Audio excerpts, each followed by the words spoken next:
Bismillahirrahmanirrahim. Alhamdulillah Rabbil Alamin. Wassalatu wassalamu ala asyrafil anbiya'i wal mursalin. Nabiyina Muhammadin wa ala alihi wa sahbihi ajma'in. Assalamualaikum warahmatullahi wabarakatuh. So inshallah, Al-Bab al-Khamis Ashar, Chapter 15 na Kitabus Salah, fi Salatil Janazati wa Ahkamul Janaiz. Ang salat ng janaza at napapaloob na rin dito yung mga ahkam sa janaza inshallah. Sama na rito yung pagpapaligo, yung pagbabalot, paglilibing, ta'ziyah, yung pakikiramay. Kasi mayroong tama at maling paraan ng pakikiramay. At lahat ng yun ay napapaloob dito. Alhamdulillah. So, nung nakaraan, natalakay na natin yung mga sunna na gawin bago pa mamatay yung tao, yung habang naghihingalo pa lang siya. Na kabilang dito yung talqin, na paalalahanan siya na magsabi ng la ilaha illallah. At kapag mamatay na siya, kung siya ay namatay na nakadilat ang mata, ipipikit ito. At padadaliin o pabibilisin ang pagsasagawa ng janaza para sa kanya. Yung pagpapaligo, pagbabalot, paglilibing, syempre yung sala. So una, nagagawin sa patay, syempre yung tinatawag na hukmo ghuslil mayyit wa kayfiyatuhu. Ito na nga yung hatol sa pagpapaligo sa patay at ano ba ang kaparaanan nito. Sa una, hukmuhu ghuslul mayyit wajib. Ang pagpapaligo sa namatay ay wajib. So wajib yung patay na mapaliguan. Li amrihi sallallahu alaihi wasallam, ayon sa utos ni Propeta Muhammad sallallahu alaihi wasallam, kama fi qawlihi sallallahu alaihi wasallam fil muhrim alladhi waqasathu naqatu. So minsan daw ay merong nasa hajj at nalaglag ang tao na ito mula sa kanyang naka, mula sa kanyang sinasakyan na babaeng kamelyo, siya'y namatay. At sinabi ni Propeta Muhammad sallallahu alaihi wasallam, hadith ito na iniulat ni Imam al-Bukhari at Imam Muslim, agsiluhu bimain wa sidir. Paliguan ninyo siya sa pamagitan ng tubig at ng sidir. Paliguan ninyo siya sa pamagitan ng tubig at yung sidir na tinutukoy dito, yung isang uri ng puno, hindi ko alam kung meron dito ng sidir, na yung dahon niya ay bumubula pag hinalo sa tubig. Ngayon, syempre, yung sider na yun wala dito, so pwedeng tubig na lang, inshallah. Hindi ko pa alam eksakto, ngayon ko lang naalala ulit itong bagay na to. Hindi ko alam eksakto kung ano yung tawag dito sa Pilipinas. So meron bang ditong puno na katulad nito, yung sider. At gayon din, wa qawluhu sallallahu alaihi wasallam fi ibnatihi Zainab radiyallahu anha. Sinabi ni Propeta Muhammad sallallahu alaihi wasallam tungkol kay Zainab nang namatay ito, igsilniha thalathan aw khamsan aw sabaan. Hadith ito na iniulat ni Imam al-Bukhari at Imam Muslim. So sinabi niya doon sa mga magpapaligo kay Zainab, paliguan ninyo siya ng 3 ulit, 5 ulit o 7 ulit. Wa huwa fardu kifayatin ijma'an. At ito nga ay wajib, at wajib sa anyo ng fardu kifaya. Kung meron ng isa o dalawa na maghuhugas doon sa patay, sapat na yun. Hindi kailangan buong community ay maghuhugas doon sa patay. Pangalawa, kayfiyatul ghusl. So dito sa kaparaanan ng pagpapaligo sa patay, so merong mga tukoy sa sunna. Pero ang pinaka buod nito, paliliguan ng patay katulad ng kung paanong naggugusol ang tao mula sa janaba. Paliliguan ng patay katulad ng kung paanong naggugusol ang tao mula sa janaba. Okay, ganun siya, para kumbaga maalala natin kung paano. So sinasabi yan bagi an yaktara li tagsilil mauta man huwa thikatun adlun arifun bi ahkamil ghusl. So unang-una, pipiliin kung sino ang karapat-dapat na maghuhugas sa patay. Hindi lang kung sino-sino. Okay? Hindi lang kung sino-sino ang maghuhugas sa patay. Unang katangian niya, siyempre siya ay dapat thika, mapagkakatiwalaan. Mapagkakatiwalaan kasi sa paghuhugas ng patay, so marami siyang malalaman na mga sekreto nung namatay. Okay? Siyempre, kung lalaki siya, lalaki din yung hugasan niya. Kung babae siya, babae yung hugasan niya. Okay? Paano kung yung lalaki na tagahugas ng patay, yung lahat ng hinuhugasan niyang lalaki, kinukwento niya kung ano niya nakita doon. Sabihin niya, si ganito may balat dito. Si ganito, ganyan, may balat sa puwet. O kung ano-ano pang sasabihin niya. Okay, yung babae naman, sasabihin niya ganito, ganyan. So yun ay siyempre, kasalanan niya, pero tayo mismo bilang jamaa, puputulin na natin, isasara natin ang pinto na makakagawa ang tao ng kasalanan na ganito. Hindi natin gagawin tagapaghugas ng patay, yung chismoso, o mahilig magkwento ng kung ano ang nasaksihan niya doon sa mga patay na kanyang hinugasan. Okay? Kasi ano yun yung bagay na ito, nga katulad palagi kong binabanggit, ang Muslim community ay, yung nga sa panahon natin ngayon, hindi siya pinahalagahan ng mga tao ng tunay na pagpapahalaga. Parang wala lang. Para lang pakinabangan. Ganun lang ang Muslim community ngayon. Pero yun nga, sa Muslim community, unang-una nahuhubog dito yung tao at dito natin maipatutupad ang ahkam ng Islam. Inshallah, katulad na palagi kong sinasabi, sukdo lang may mamatay. Sinasabi ko lang yun. Sukdo lang may mamatay para may patupad ang Islam. Ganun level dapat tayo maninindigan. Hindi yung kung sino-sino lang magsisiga-sigaan dyan, papakinggan na natin. Magsalita siya ayon sa dalil. Kumilos siya ayon sa dalil. Hindi yung dadaan niya sa kapal ng mukha o ano pa mang pag-epal sa mga usapin. So dito, yung pagkuha ng tagapaghugas na thika o mapagkakatiwalaan, so dapat yung Muslim community ay namamahala dito. Na syempre, hindi lang basta-basta na maglalagay sila ng kahit sino lang. At syempre, dapat magkakaroon din sila ng pagtitiyak na natutupad nga ng tagapaghugas yung kanyang tungkulin. Okay? Syempre, bukod pa rito,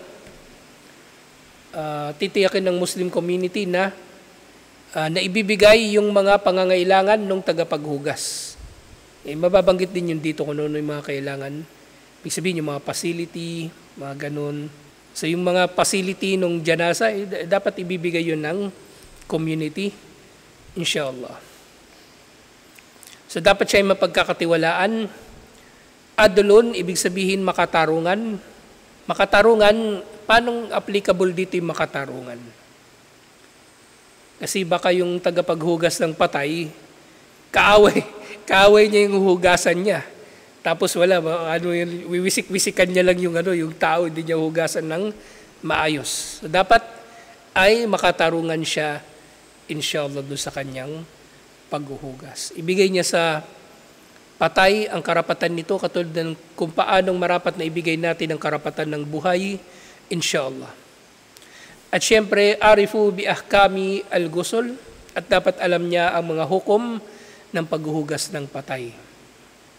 At yung experience naman, syempre, mahalaga rin yung experience kasi bukod dun sa kaalaman mo, mahalaga yung experience kasi sa pamagitan ng experience mo, malalaman mo kung ano yung mga pwedeng maging aberya. Ano gagawin mo kapag may ganitong nangyari? So mahalaga rin yung experience, inshallah.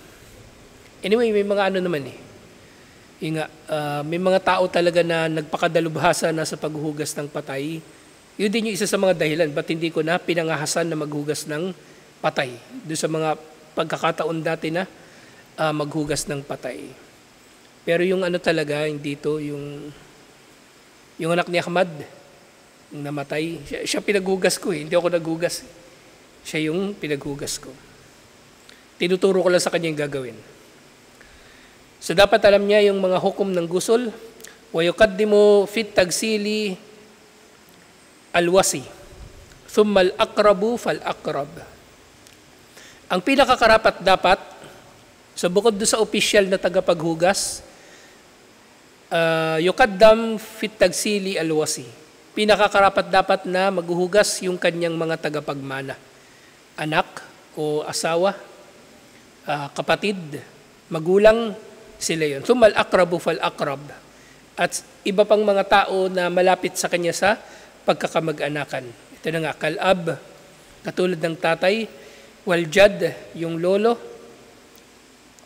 walibin, yung anak na lalaki, wa idha kanu arifina bi ahkami at al-gusul. Pero syempre may kondisyon. Dapat alam nila yung hukom ng gusul. Okay? Pero kung syempre, maaring mangyayari na yung tao, yung asawa, hugasan niya asawa niya na namatay, hindi niya kabisado yung ahkam, tapos nandun yung opisyal na tagapaghugas, pwede mag-a-assist lang siya, walang problema din doon. Katulad nga doon sa ginawa namin doon sa anak ni Ahmad, hindi ako naghugas, siya yung naghugas, tinuro ko lang sa kanya yung gagawin.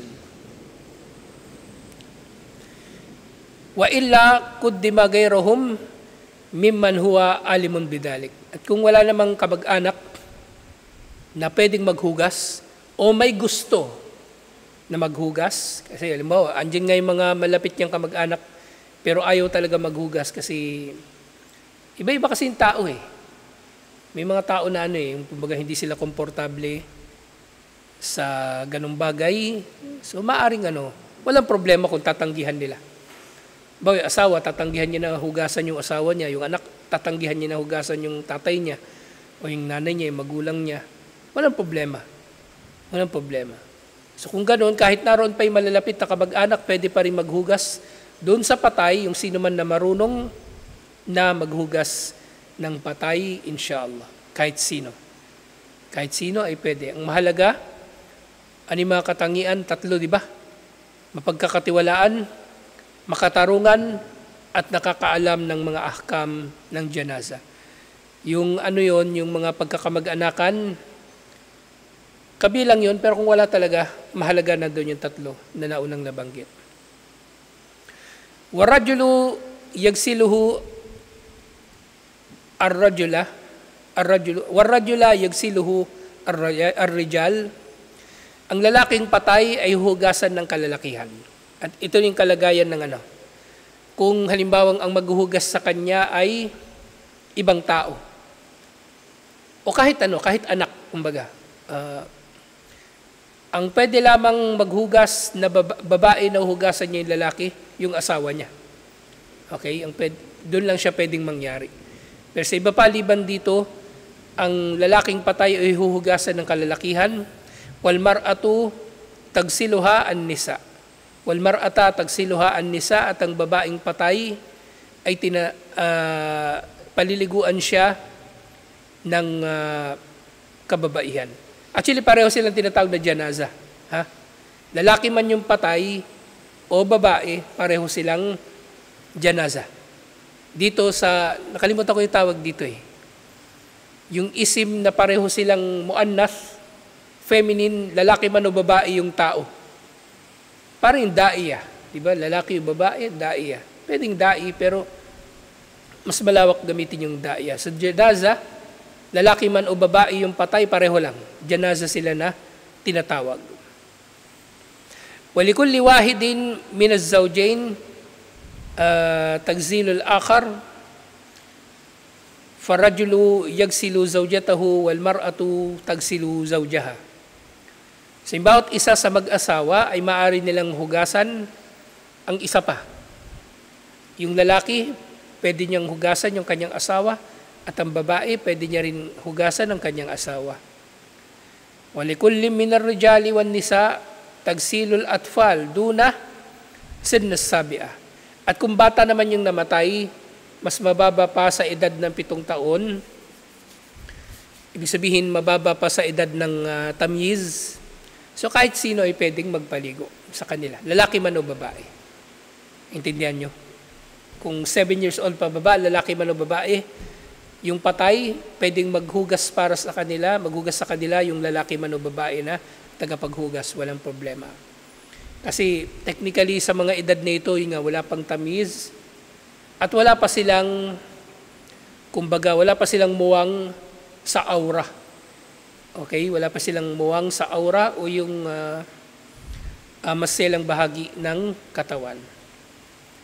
Wala yajuzu lil muslimi rajulan kana o imra'atan tagsilul kafir.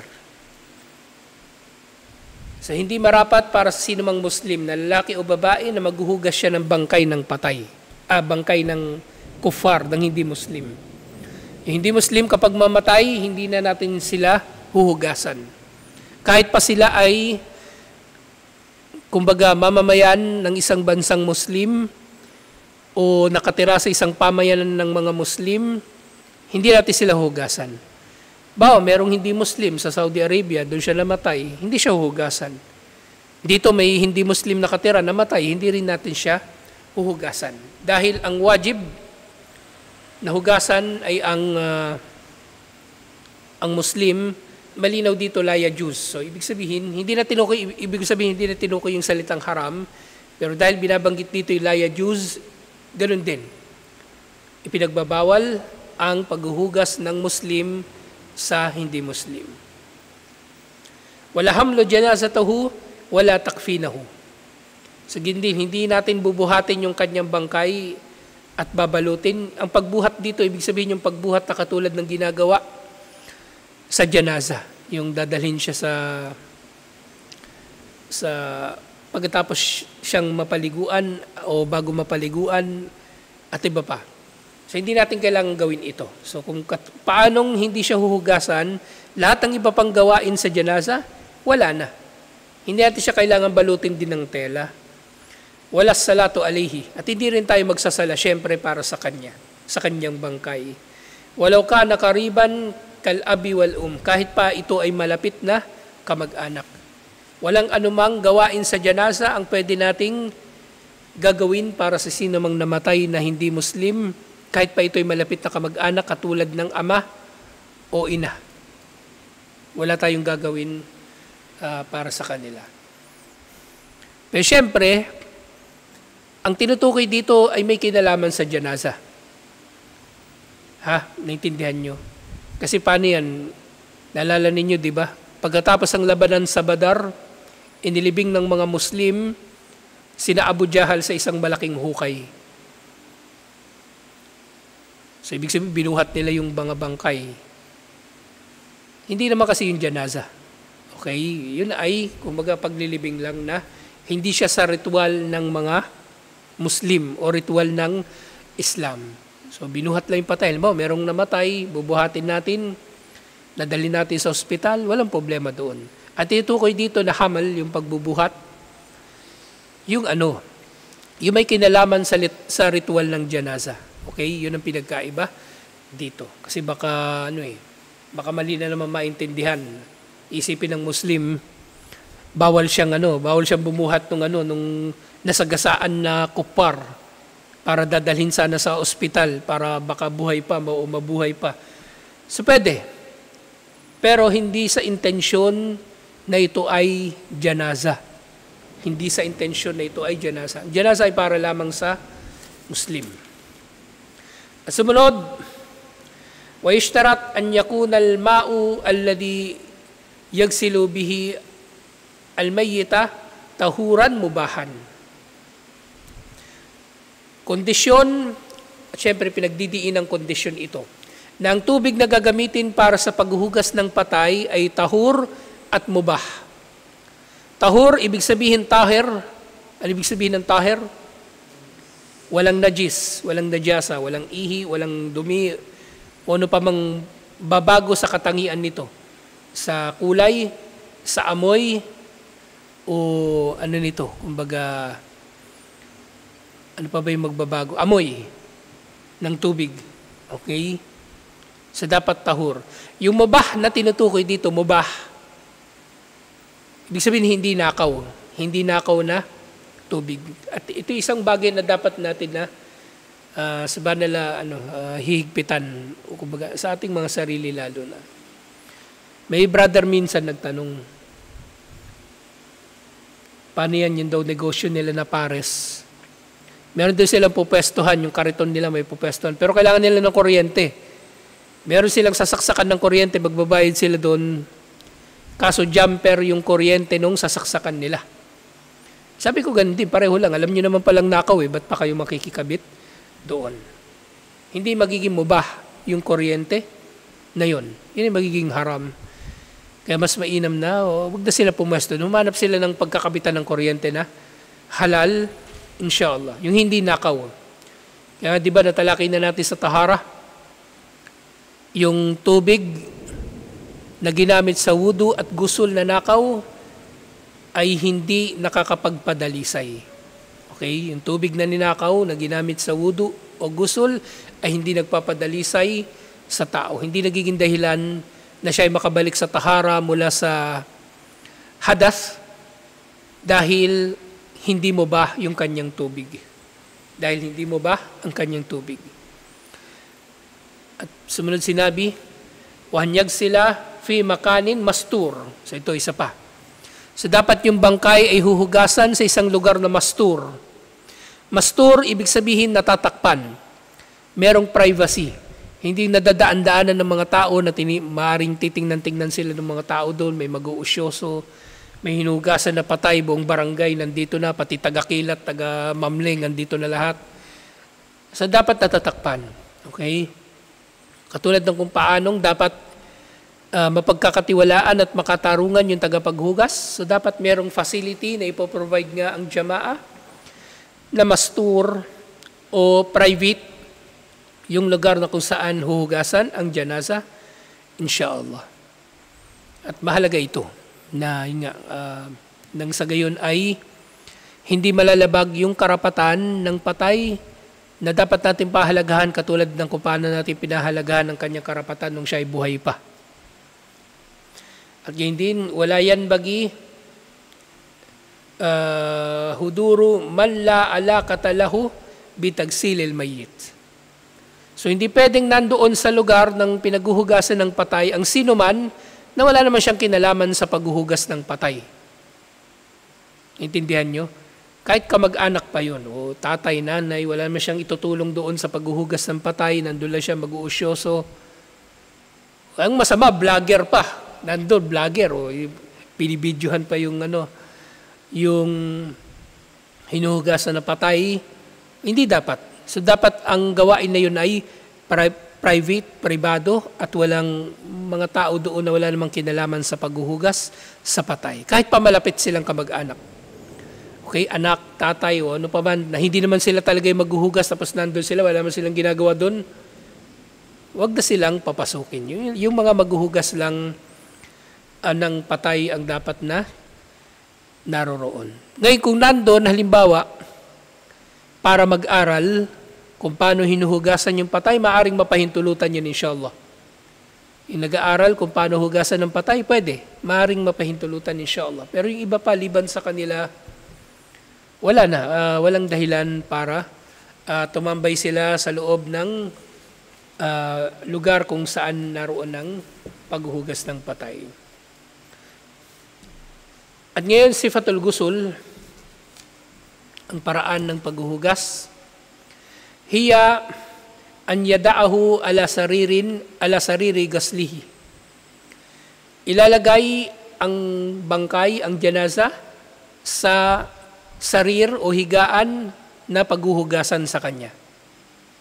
At syempre yung sarir na ito na tinutukoy, kahit ano, kahoy man ito, bakal, semento,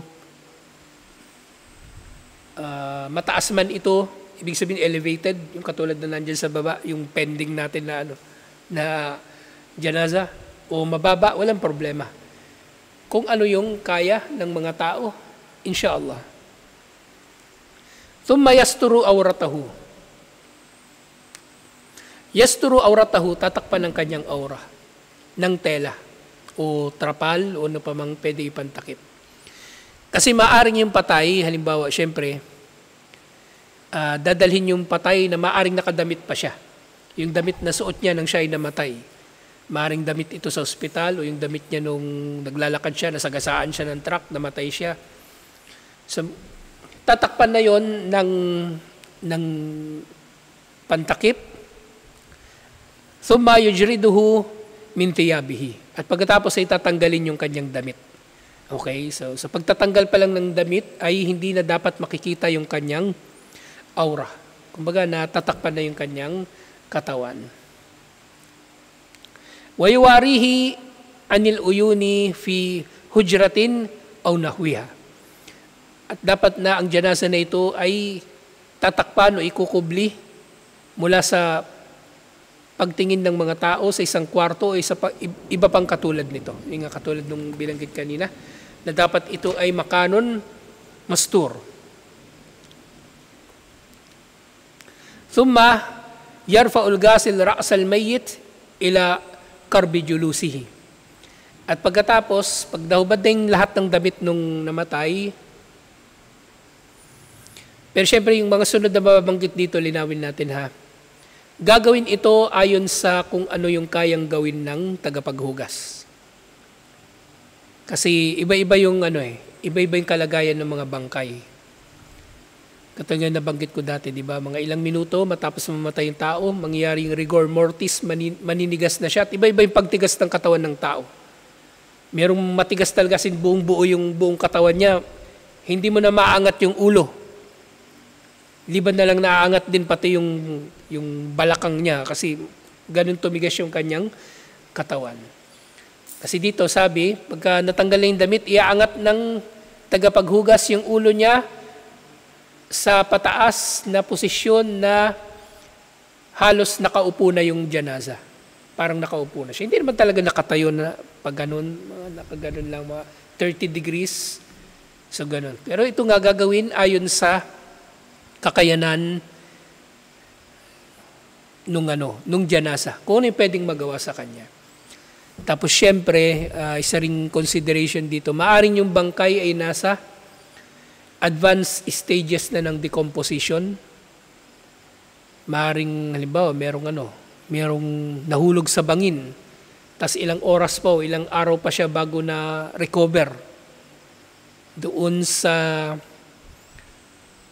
kung saan siya namatay. At maaring nagsisimula na siyang maagnas. So ganoon din, may special na consideration. Ang naalala ko rito, maaring mangyari na yung tao na yon, hugasan na lang siya ng tubig at maaring hindi na siya hahawakan. Kasi maaring pag hinawakan pa siya, maghihiwa-hiwalay na yung katawan niya. So hugasan na lang siya ng tubig kung ano yung pwede mahugasan, as babalutan at ililibing agad-agad.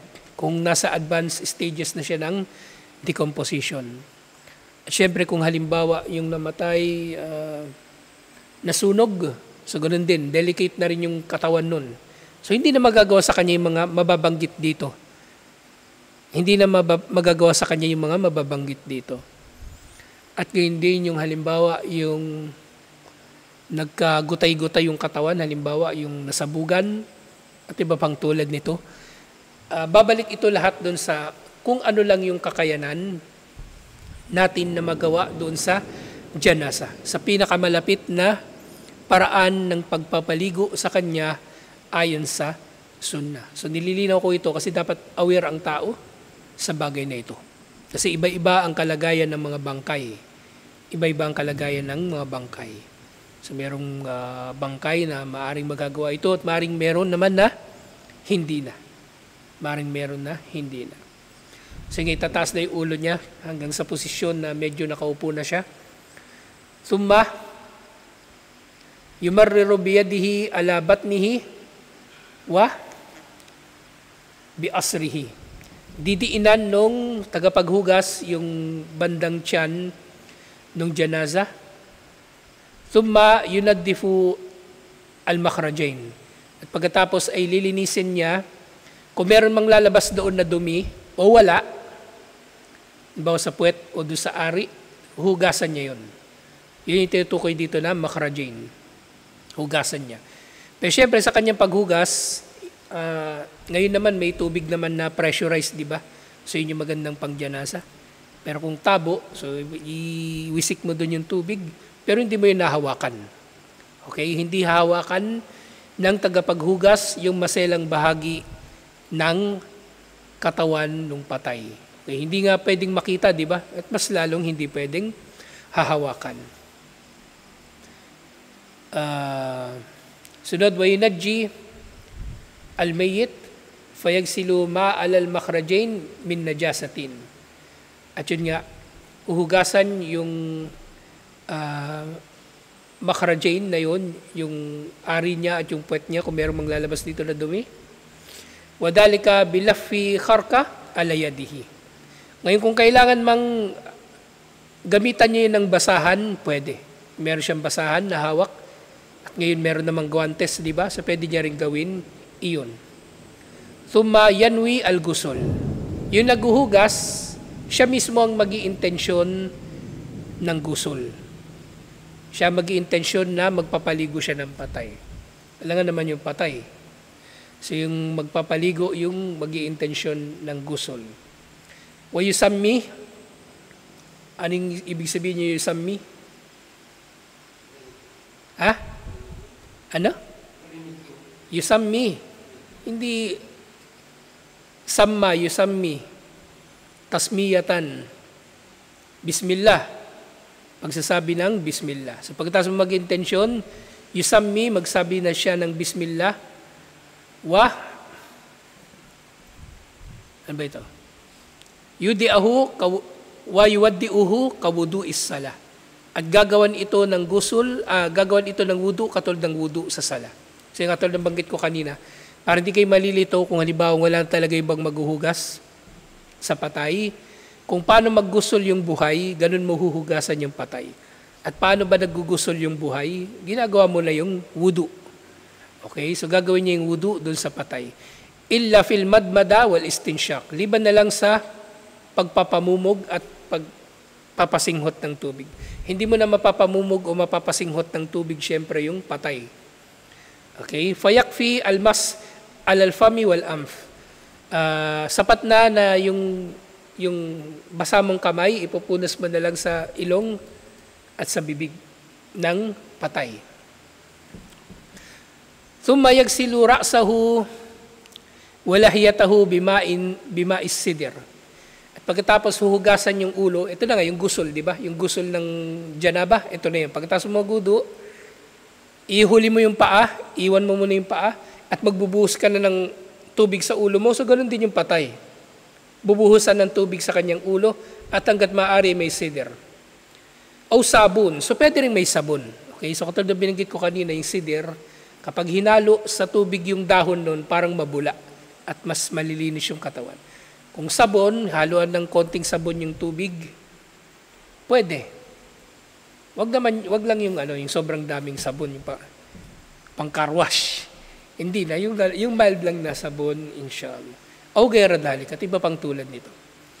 Thumma, yugsilu al-mayamin, thumma al-mayasir.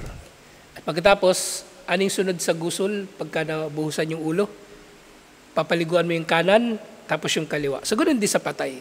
Parehong-pareho. Parehong-pareho. Kaya una kong binanggit yun kanina, na kung halimbawa kayo maghuhugas ng patay, tapos hindi kayo sigurado anong gagawin, kung paano maggusul ang buhay, ganun yung gagawin niya sa patay. Thumma yukmilu gasla bakil jisim, at huhugasan niya yung natitira pang bahagi ng katawan.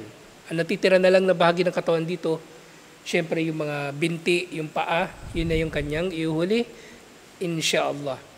Wa yustahabbu an yalufu ala yadihi kharkata halit tagsil. At mainam na ang tao ay merong guantes o kaya merong basahan sa kanyang kamay habang siya ay nagpapaligo ng patay. Wal wajibu gaslatun wahida idha hasala biha al-inka. Sapat na ang isang gusul, isang pagpapaligo. Kung ito ay sapat na. Kung nagiging malinis na siya sa isang paligo lang. Ngayon kung kailangang ulitin, katulad dun kanina, di ba, dun kay Zainab, nabanggit hanggang 7 ulit. Hanggang 7 ulit. So, walang problema na ulit-ulitin. Pero kung isa lang, sapat na yun. Katulad din sa wudu. Isang beses ka lang maghugas ng kamay, isang beses ka magmumog, isang beses ka maghugas ng ilong, sapat na. Isang beses ka naghugas ng paa, sapat na. Walang problema kasi natupad na yung tashri, natupad na yung pagkakatupad sa obligasyon. At gayon din, wal mustahabbu thalathatu ghasalat wa in hasula al inka. So sunna ang 3 hugas, pero kung mas mahigit pa doon, wala ngang problema. Pero sunna rin yung odd number. 3, 5, 7, sunna. Wa istahabbu an yaj'ala fil ghaslatil akhira kafura.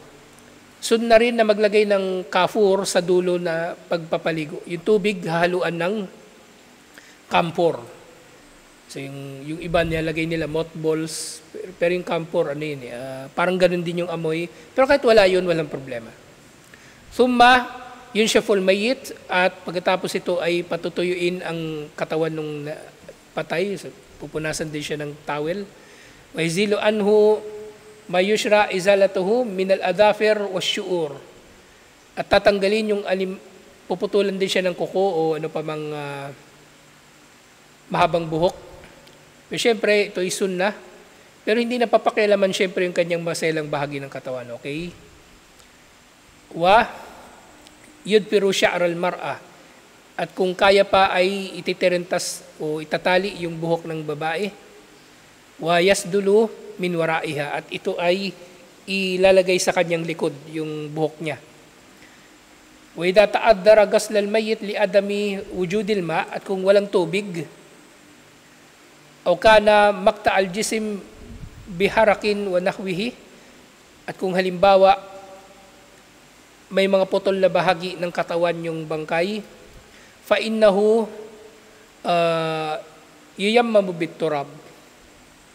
So maaring gawin din naman ng tayammum sa patay kung walang tubig, o kaya yung bangkay ay